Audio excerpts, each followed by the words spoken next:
গত পর্বে আপনাদের ঘুরে দেখিয়েছিলাম মেচুকার বিভিন্ন দ্রষ্টব্য স্থান।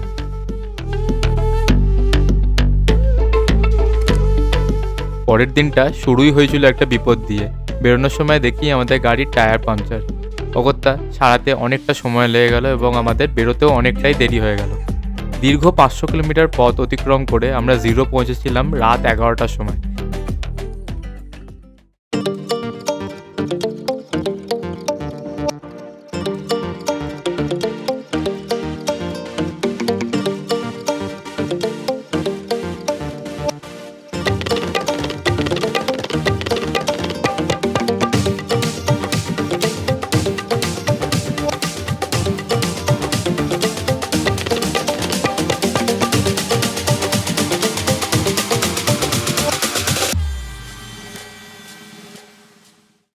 গুড মর্নিং আর ওয়েলকাম ব্যাক আপনাদের সবাইকে রোমিং বংয়ের নতুন একটা এপিসোডে। যেমন দেখেছিলেন আমরা ছিলাম মেচুকাতে। আজকে 4 মে আর এখন বাজে ভোর 5টাও বাজেনি, 4:30 পৌনে 5টার মতন বাজে, কিন্তু বাইরে আলোটা দেখুন একবার। এই আমাদের কটেজ, পেছনে এই গাড়ি। আমরা বেরোচ্ছি, লাগেজ সব তুলে দিয়েছি। রিদ্ধি এখনও ঘুমাচ্ছে, ওকে জাস্ট তুলে নিয়ে বেরিয়ে যাব। তো এখন বাজছে ডট টাইম বললে 5টা পুরো। এখান থেকে বেরিয়ে আমরা যাব আজকে জিরো ভ্যালি। তো অনেকটা ডিস্টেন্স, 490 কিলোমিটার মতন ডিস্টেন্স, এই পুরো পাহাড়ি রাস্তায়। দেখা যাক, দেখাচ্ছে গুগল ম্যাপে 13 থেকে 13.5 ঘন্টা লাগার কথা, তবে একটু বেশিই লাগবে। আর সবচেয়ে বড় কথা, এখান থেকে আলোর রাস্তাটা তো আপনারা সবাই দেখেছেন কি অবস্থা। তো সেই রাস্তা দিয়েই আবার যাব, যে রাস্তা দিয়ে এসছি আমরা সেই রাস্তা দিয়েই আবার যাব, কারণ কি আর কোনো রাস্তা অল্টারনেট এখানে নেই। তো আলো থেকে আরও কিছুটা নেমে গিয়ে বানসার পেরিয়ে গিয়ে তারপর আমাদের ডান দিক নিতে হবে। আমরা আর তিনসুকিয়ার দিকে যাব না, আমরা ডান দিক নিয়ে ওখান থেকে চলে যাব জিরো ভ্যালি। তো জিরো ভ্যালিতে আমরা একটা দিন স্টে করব, স্টে করে তারপরের দিনকে আমরা চলে যাব ওখান থেকে গৌহাটি। আমাদের 7 তারিখে ওখান থেকে রিটার্ন ফ্লাইট আছে। তার আগে গাড়িটা দিতে হবে, আর গাড়িটার এটা কত টাকা খরচা নেবে আমি জানি না। অ্যামাজনে একটু আগে দেখলাম 16-17 হাজার টাকা, 20 হাজার টাকা একজন বাম্পার দেখাচ্ছে রেট। এবার দেখতে হবে সেটা মাহিন্দ্রার অরিজিনাল কত দাম। যাই হোক, যা আছে কপালে তো ফেস করতে হবে, ওটা কিছু করার নেই। কিন্তু আমি এখনও বুঝতে পারছি না এটা ভাঙলো কোথায়। আমি গেলে ছবিগুলো দেখছিলাম রাস্তায় আস্তে আস্তে যেগুলো তুলেছি, তো আমি মেচুকা পৌঁছানো 30 কিলোমিটার আগে অবধিও দেখছি তখনও ভাঙা ছিল না। কিন্তু ভাঙলো কী করে, তাহলে জার্কিংয়ে ফাটলো নাকি বুঝতেও পারছি না কিছু। দেখা যাক, চলুন তাহলে দেরি না করে বেরিয়ে পড়া যাক। আমরা বেরোলাম আমাদের রিসর্ট থেকে। একটা প্রবলেম হয়ে গেছে, গাড়িটার পেছনের ডান দিকের চাকাটা পাংচার হয়ে গেছে। বেরোতে গিয়ে দেখলাম অনেক দেরি হয়ে গেল, চেঞ্জ করতে চেষ্টা করলাম স্টেপনিটা দিয়ে, এত হার্ড দুটোই, আর এই কাদা বালি লেগে আরও জাম হয়ে গেছে। দুটোর একটাও চেষ্টা করে খুলতে পারলাম না। তো আমাদের ওনার যিনি ছিলেন উনি বললেন যে আপনি মার্কেট চলে যান, আস্তে আস্তে এটাতে চলে যাবে, যেটুকু আছে হাওয়া, ওখানে গিয়ে গ্যারেজে পাল্টে নিন। তখন অগত্যা যাচ্ছি, তাই আস্তে আস্তে আস্তে আস্তে অনেক লেট হয়ে গেল। আমাদের 6:10 বেজে গেছে, কখন 5টায় বেরিয়ে যাওয়ার কথা, অনেকটা লেট হয়ে গেল। তবে একটা বাঁচোয়া যে আজকে রোববার, রাস্তাটা বন্ধ হবে না বললো না, রাস্তার কাজটা রোববার দিন হয় না, তো নিশ্চিন্তে যেতে পারেন, রাস্তা বন্ধ থাকবে না।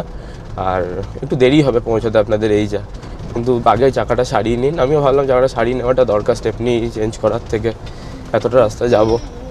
যাচ্ছি এখন গ্যারেজে, দেখি কোথায় গ্যারেজ পাই। আমি জিজ্ঞেস করে পেট্রোল পাম্পে আর্মির লোকজনকে জিজ্ঞেস করে এলাম একটা গ্যারেজে এখানে, এই পেট্রোল পাম্প থেকে একটুখানি দূরে, 500 মিটারের মতন। তো নিয়ে এসছি, এখন জ্যাক লাগিয়েছে, খুলছে চাকা, দেখি কতক্ষণ সময় লাগে। মিলা কুছ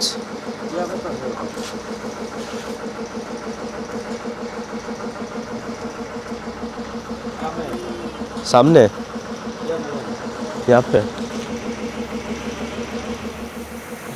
পেরেকে ঢুকেছে, বের করছে। তো একটাই পেয়েছি আপাতত, মনে হয় না আর আছে, তাও একবার বলবো চেক করে নিতে। বড় পেরেক ঢুকেছে, চেপে বসে অ্যাটেম্প চলছে।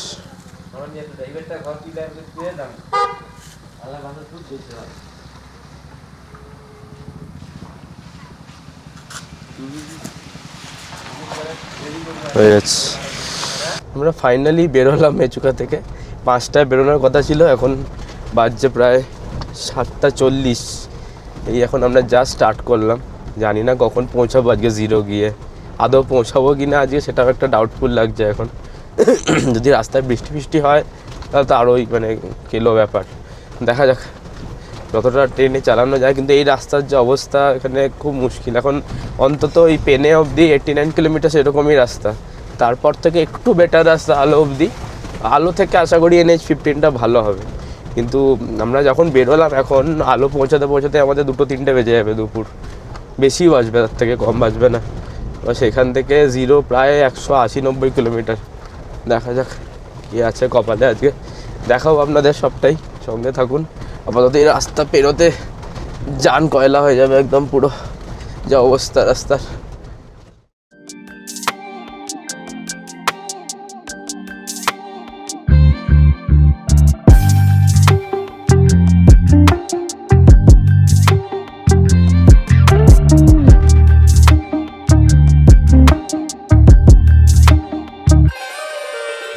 আমরা এই 2 ঘন্টা গাড়ি চালিয়ে 40 কিলোমিটার অতিক্রম করেছি মাত্র।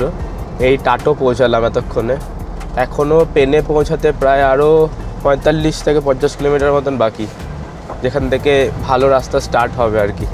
এখনও এরকমই ভাঙাচোরা রাস্তায় চলছে, মাঝে মধ্যে যেগুলো তৈরি হয়েছে ওই 100-200 মিটার ওগুলো একটু ভালো আছে, কিন্তু 90%ই ভাঙাচোরা। এখন এই টাটোতে পেরিয়ে তারপরে পেনেতে গিয়ে দেখি কি অবস্থা, কটা নাগাদ পৌঁছাই।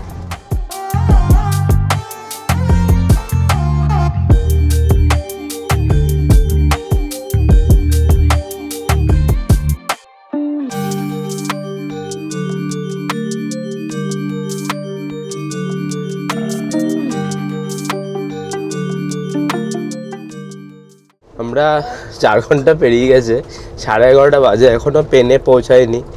প্ল্যান ছিল যে পেনেতে এসে আমরা লাঞ্চ করব, যাই হোক দুর্ভাগ্যবশত এখনও পৌঁছাতে পারিনি। পৌঁছে যাবার কিছুক্ষণের মধ্যেই। আসলে রাস্তা এতটাই খারাপ মানে সেটা বলার মতন নয়। তো ঋদ্ধি বেচারা আর ওয়েট করতে পারছে না, খুব খিদে পেয়ে গেছে। এবার আমরা ভেবেছিলাম পেনেতেই লাঞ্চটা করব, তোর জন্য প্ল্যান বি একটা থাকে আমাদের সবসময়। কালকে রাতে আমরা খাবার প্যাক করিয়ে নিয়েছিলাম ওখান থেকে, ভাত ডাল আলু ভাজা। তো ঋদ্ধি এখন আমার কাছে কোলে বসে ভাত ডাল আলু ভাজা খাচ্ছে। সকালে যেহেতু ব্রেকফাস্টটা ঠিক করে হচ্ছে না ঋদ্ধির, ওর জন্যই মেনলি এটা হয়েছে, প্রবলেমটা হয়েছে আর কি। সকালে উঠছে, তারপর রাতে ঘুমোতে যাচ্ছে, দেরি হচ্ছে, অনেকটাই ডিস্টার্ব হচ্ছে। আর রাস্তায় একদম যদি দোকানপাট থাকে তাও কিনে কিছু ফল বা কিছু চা বিস্কুট ফুসকুট খাওয়ানো যায়, জুস টুস খাওয়ানো যায়, কিন্তু একদমই এই রুটটাতে কোনো দোকান নেই রাস্তার। এতটাই রিমোট, মানে একদম কোনো বাঁকে বলুন বা কোথাও কোনো দোকান নেই। তো অগত্যা আমাদেরকে ভাবতেই হয়েছে যদি ওর খিদে পায় তখন কি করব। আমরা নয় খিদে পেলে আমাদের কাছে আছে, আমাদের ফিঙ্গার ফুড আমরা নিয়েই এসেছি, কিছু জানতাম যে এরকম হতে পারে রাস্তাঘাটে, কিন্তু ওর তো অপশন নেই। ও আবার সব জিনিস খায়ও না, চকলেটও খেতে পছন্দ করে না, বিস্কিটটা খায়, তো বিস্কিট আছে। চকলেটটাই মেইনলি ও খেতে পছন্দ করে না, অনেক ইয়ে খায় আর কি, আইসক্রিম বাকি যত ইয়ে হয় ফাস্ট ফুডও খায়। কিন্তু এই মুহূর্তে আমি ওকে পারবো না, কোনো ফাস্ট ফুড খুঁজে পাচ্ছি না আমি এখানে যে দেবো। তাই আমি ভাবলাম যে আমি আর বাবা ভাবলাম যে হ্যাঁ এটা নিয়ে যাই, তাহলে অন্তত খাওয়াটা হয়ে যাবে যদি ইনকেস খেতে চায় বা রাস্তায় দেরি হয়ে যায় কোনো কারণে। তাই জন্য এই বিকল্প পদ্ধতিটা নেওয়া। আমরা অলমোস্ট পৌঁছে এসেছি পেনে, আর 2-3 কিলোমিটারের মতন বাকি আছে মনে হচ্ছে যতদূর। আরে বাবা রে, রাস্তা মানে একদম দেখুন। আমরা ফাইনালি পেনেতে এসে পৌঁছালাম এতক্ষণে, 90 কিলোমিটার রাস্তা পার করে। এখন বাজছে 11:42, বেরিয়েছিলাম 7:40-এ, তো 4 ঘন্টা লাগলো। এই হচ্ছে আমার পেছনে পেনে গেট, যেটা আমরা সেদিনকে দাঁড়িয়েছিলাম যাওয়ার সময় মেচুকাতে। এখান থেকে 9:30 ছাড়ে গাড়ি। তো আজকে রোববার বলে রাস্তা খোলা, অসুবিধা নেই, কিছু আটকায়নি কোথাও। আর এবার একটু খাবো, ঋদ্ধিকে তো খাইয়ে দিল ওর মা, দেখলেন গাড়িতেই। তো আমরা এখানে এই চিকেন থালি বলেছি 200 টাকা করে, খেয়ে নিই একটু, অল্প বিস্তর খেয়ে আর দাঁড়াবো না এখন, একদম সন্ধ্যেবেলায় দাঁড়াবো। এখন বাজছে 11:30, 12:30-র মধ্যে চেষ্টা করি বেরিয়ে যাওয়ার, বা 12টার মধ্যেই, তাহলে একটু টেনে দেওয়া যাবে। এবার রাস্তা মোটামুটি ভালো, 10%-এর মতো খারাপ রয়েছে। দেখা যাক কতক্ষণ লাগে আলো পৌঁছাতে, তারপর বাসার। তো ওইখান থেকে নিচে নেমে একটা ডাইভারশন আছে, সেখান থেকে জিরোর রাস্তা শুরু হবে। দেখাবো আপনাদের সবই, চলুন তাহলে খেয়ে নিই আগে। আমাদের লাঞ্চ হয়ে গেল, মানে আমার তো হয়ে গেছে, মমিতা খাচ্ছে এখন, রিদ্ধি তো খেয়েই এসছে। তো ঠিকঠাক ছিল, অ্যাভারেজ মোটামুটি খাবার। কিন্তু এই রাস্তায় তার কোনো দোকান নেই, তো সবাই এখানেই দাঁড়াচ্ছে, ড্রাইভাররা এখানেই দাঁড় করাচ্ছে। कुछ नहीं लेंगे, हो गया। 200 টাকা করে থালি, ভাত অনেকটা দিয়েছে, তার সাথে ডাল, একটা আলু ভাজা আর চিকেন। ঠিক আছে মোটামুটি, মানে এখানে এরকম একটা রিমোট জায়গাতে এর থেকে বেশি এক্সপেক্ট করাটাও ভুল। তো ড্রাইভারদের সঙ্গে যদি আপনারা আসেন তারাও এখানেই দাঁড় করাবে, আর যদি নিজেরা আসেন তাহলে এখানেই খেয়ে নেবেন, কারণ কি আর কিন্তু রাস্তায় কোনো দোকান নেই খাওয়া দাওয়া করার। এখানে মমিতা খাচ্ছে, এবার বেরোবো আমরা, বেশিক্ষণ দেরি করবো না, এখন 12টা 5, তাড়াতাড়ি হয়ে গেছে খাওয়া। চলুন বেরোনো যাক।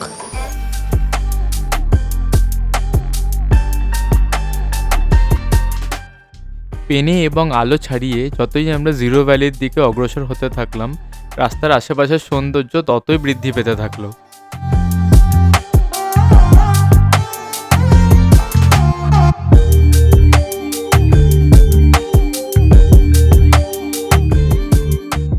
আমরা এই জিরোর পথে একটু চা খেতে দাঁড়ালাম, এখন বাজে 4:30, অলমোস্ট সানসেট হয়ে গেছে প্রায়।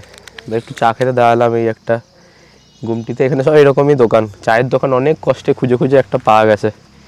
যে মমি তো বসে আছে চা খাচ্ছে, আমিও চা খাচ্ছি। রিদ্ধি আপাতত গাড়িতে বসেও দুটো কলা খেয়ে নিয়েছে, আর কিছু খাবে না এখন। এই চা বানিয়ে দিল একদম সঙ্গে সঙ্গে, ওদের ফ্লাস্কের ব্যাপার নেই কোনো, সঙ্গে সঙ্গে বানিয়ে দিল। नहीं होता। হ্যাঁ, কোনো প্লাস্টিকের ইউসেজ নেই কোনো, সেই কারণে ওই সবও নেই, মানে প্লাস্টিক কাপ বা কিছু। আর গিয়েও ফ্লাস্কের ব্যাপারও নেই, আসলে খুব কম ট্রাফিক এই ধরনের রাস্তায়, তো লোকজন বেশি যায় না, সেই কারণেই একদম বানিয়েই দেয় সঙ্গে সঙ্গে। খাই চাটা, এবার চাটা খেয়ে বেরোবো। এখনও 200 কিলোমিটার দেখলাম না বাকি, 200 কিলোমিটার মতন বাকি, 5 ঘন্টার মতো সময় লাগবে, আরও 4.5-5 ঘন্টা। তবে এই রাস্তাটা খুব সুন্দর আর প্রচণ্ড সিনিক, দেখালাম তো আপনাদের, রাস্তাটা দেখছেন আপনারা যেতে যেতে, তো ভালোই, বেশ আরামই লাগছে যেতে, গাড়ি চালাতেও কষ্ট হচ্ছে না, ওয়েদারটাও সুন্দর বেশ, খুব গরম না খুব ঠান্ডাও না। চাটা খেয়ে নিই, বেশি দেরি করবো না, 10টা বেজে যাবে এমনি ঢুকতে ঢুকতে আমাদের।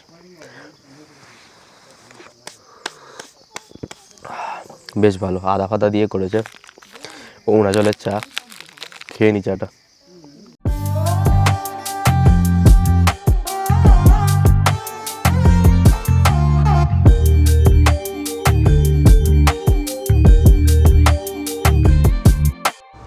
আমরা এই মুহূর্তে সুবানসিরি নদীর পাশ দিয়ে যাচ্ছি, একদম দাপোরিজো শহরের মধ্যে দিয়ে যাচ্ছি, টাউন এটা দাপোরিজো টাউন।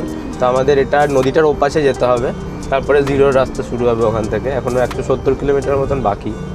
তো আমরা এই নদীটা ক্রস করবো এখন, সামনে একটা ব্রিজ আছে, ব্রিজটা দিয়ে ক্রস করে ওই পাশে যাবো, ওই পাশ থেকে, তারপর নদীর ওই পাশ দিয়ে যেতে হবে আবার আমাদের।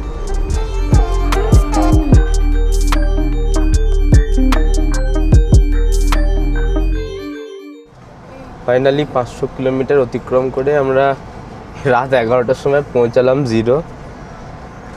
সব বন্ধ, শুনশান, শুধু রাস্তায় কয়েকটা গাড়ি চলছে আর কুকুর ঘুরে বেড়াচ্ছে। এখন দেখি আমাদের হোটেল আর 1.5 কিলোমিটার দেখাচ্ছে এখান থেকে। আমরা এই ফাইনালি ঢুকলাম আমাদের হোটেলে, হোটেল ব্লু পাইন জিরোতে। তো সবাই ঘুমিয়ে পড়েছে, রাত 11:30 বাজে, এটা 9টা 9:30 সবাই শুয়ে পড়ে এখানে। ফোন করে যাচ্ছি, ফোন ধরছে না কেউ, দরজা বন্ধ, কোনো সিকিউরিটি গার্ড নেই, দরজা ঠকঠক করে যাচ্ছি বাইরে থেকে। অনেকক্ষণ পর একজন এলো বেরিয়ে, সে ওদের কিচেনের কেউ কুকটুক হবে, সে দেখছি হাতে আলু নিয়ে এসছে, একটা আলু ছিলছে, তাদের খাবার হচ্ছে আর কি, সে খাবে এখন। আমি বললাম আমাদের চেক ইন ছিল আজকে, বলছে যে হ্যাঁ ঠিক আছে তাহলে আসুন আমি নিয়ে আসি। আবার সে হাতটা ধুয়ে এসে লাগেজ তিনি দিয়ে গেলেন। তো বলে রিসেপশনের তো এখন কেউ নেই, আপনি একটা কাজ করুন, আপনার আইডিটা জমা দিয়ে যান, কাল সকালে আপনি নিয়ে নেবেন। বললেন ঠিক আছে, লাগেজটাকে তুলে দিয়ে গেল রুমে। ভালো, রুমটা বেশ বড়। এটা আমাদের উইথ ব্রেকফাস্ট 2 দিনের জন্য 5,400 টাকা পড়েছে, মানে 2 দিন 2 নাইটস। আজকে তো পুরো দিন চলেই গেল, 11:30টায় ঢুকলাম আমরা, কালকে গোটা দিনটা থাকবো, দেখি কতটুকু কি ঘোরা যায়। আর এখন এই রাস্তাটা মানে একটা গাড়ি ঘোড়া নেই, লোক নেই, কিছু নেই, এই 180 কিলোমিটার রাস্তা এলাম পাহাড় দিয়ে। রাস্তা সত্যি অসাধারণ, মানে কিছু বলার নেই, রাস্তা নেই, একদম নতুন হাইওয়ে হয়েছে। তবে খাওয়ার দাওয়ার দোকান, পেট্রোল পাম্প কিচ্ছু নেই কোথাও। তো এটা আমি গভর্নমেন্টকে বলবো যে 50 কিলোমিটার পর অ্যাটলিস্ট একটা পেট্রোল পাম্প করা উচিত এরকম একটা হাইওয়েতে, নাহলে রাস্তাঘাটে লোকজন বিপদে পড়ে যাবে। আর যেখানে কোনো জনবসতি নেই, মানে দূর দূর অবধি আপনি চালিয়ে যাবেন গাড়ি, কোনো জনবসতি নেই। তো আপনারাও যদি আসেন তো আমি বলবো একটা পেট্রোল রিফিল করে আসতে আলো থেকে, আর যদি এদিক থেকে যান তো অবশ্যই জিরো থেকে একটা পেট্রোল রিফিল করে তবেই যাবেন, কারণ কি নাহলে খুব বিপদে পড়বেন। খাবার দাবার যদি পারবেন নিজেরা প্যাক করে নিয়ে যাবেন, খাবার দাবারের দোকান তাও পাবেন দিনের বেলা অবধি, সন্ধ্যে অবধি পাবেন, কিন্তু 6টার পর থেকে মোটামুটি সব বন্ধ হয়ে যায়, এক দুটো যেগুলো আছে যেগুলো বন্ধ হয়ে যায়। তো আমরা এক জায়গাতে খেলাম, এখন আর খাবো না কিছু, শুয়ে পড়ি, গলার অবস্থা খুব খারাপ। রুমটা মোটামুটি আপনাদের দেখিয়ে দিই আমি চট করে। এই হচ্ছে এন্ট্রান্স, এখান দিয়ে ঢুকে এখানে একটা এরকম ছোট টেবিল দিয়েছে, দুটো চেয়ার, এখানে ওয়াইফাইয়ের পাসওয়ার্ড, এখানে মেনু কার্ড দিয়েছে, কী কী মেনু আছে। আমাদের এখানে ব্রেকফাস্টও কমপ্লিমেন্টারি, কাল আর পরশু জানি না আমরা করতে পারবো কিনা, সকালে বেরোতে হবে, বাট কালকে করব। এই একটা কুইন সাইজ বেড, একজন গাড়িতে পুরো ঘুমিয়ে এসছেন 2.5 ঘন্টা, এখন বাঁদরামি করছে, জানি না আমাদের ঘুমাতে দেবে কিনা এবার। এখানে রুম হিটার দিয়েছে, একটা বেড সাইড টেবিল, এখানে একটা ইন্টারকম রয়েছে, এরকম লাইট, ফল সিলিং কিছু নেই ফ্যান্সি, কারণ কি এরকম জায়গায় এক্সপেক্ট করাটা ভুল। দুটো লাইট রয়েছে, এখানে টিউব লাইট, এখানে একটা মিরর, আর একটা স্টাডি টেবিলের মতন ডেস্কের মতন রয়েছে। এখানে একটা ড্রয়ার রয়েছে, এটা মনে হয় না মিনি বার আছে, না কিছু নেই, না থাকাটাই স্বাভাবিক। আর এমনি জল, চা কফি সরঞ্জাম এসব আছে, গ্লাস রয়েছে দুটো, সেট টপ বক্স, টিভি এখনো চালাইনি, চালানোর মতন এন্থুও নেই, জানি না চলে না। এই একটা ওয়ার্ড্রপ দিয়েছেন এখানে, এটা খালি, আমাদের জামা কাপড়ই রাখা। আর এখানে বাথরুম, বেশ বড় বাথরুম, গিজার রয়েছে, কাঁচ, টয়লেট্রিজও দিয়েছে, ভালো রেটের, যা দাম সেই তুলনায় ভালো, খারাপ না। আর স্লিপার্সও দিয়েছে, দুজনের জন্য দুটো স্লিপার্স দিয়েছে, ঠিক আছে। 5,400 টাকা দুদিনের উইথ ব্রেকফাস্ট, ঠিকই আছে। এবার ব্রেকফাস্টে কালকে কি দেয়, এখানে যা মেনু রয়েছে সেটা যদি দেয় তাহলে সত্যিই ভালো, কারণ অনেক কিছু রয়েছে, দেখা যাক কালকেরটা কালকে দেখা যাবে। তো আমাদের এই গোটা জার্নিটা আজকে আপনাদের কেমন লাগলো? খুব স্ট্রেনাস ছিল জার্নিটা, আমি জানি, মানে আমাদের পক্ষে তো আমরা বুঝতে পারছি, তো আপনারাও যদি করেন, আমরা যে ভুলগুলো করলাম ওগুলো করবেন না, আর যে জিনিসগুলো বললাম তা সেগুলো মাথায় রাখবেন, তাহলে আর অসুবিধা হবে না। কেমন লাগলো অবশ্যই আমাকে কমেন্ট করে জানাবেন, আর লাইক করবেন একটা যদি ভালো লেগে থাকে ভিডিওটা, আর যারা এখন অবধি সাবস্ক্রাইব করেননি একটু প্লিজ সাবস্ক্রাইব করবেন চ্যানেলটাকে, রোমিং বংকে। এখনকার মতো গুড নাইট তাহলে, রিদ্ধি ফুল এনার্জি নিয়ে নিয়েছে, জানি না কখন ঘুমাবে, যাই ফ্রেশ হই তাহলে।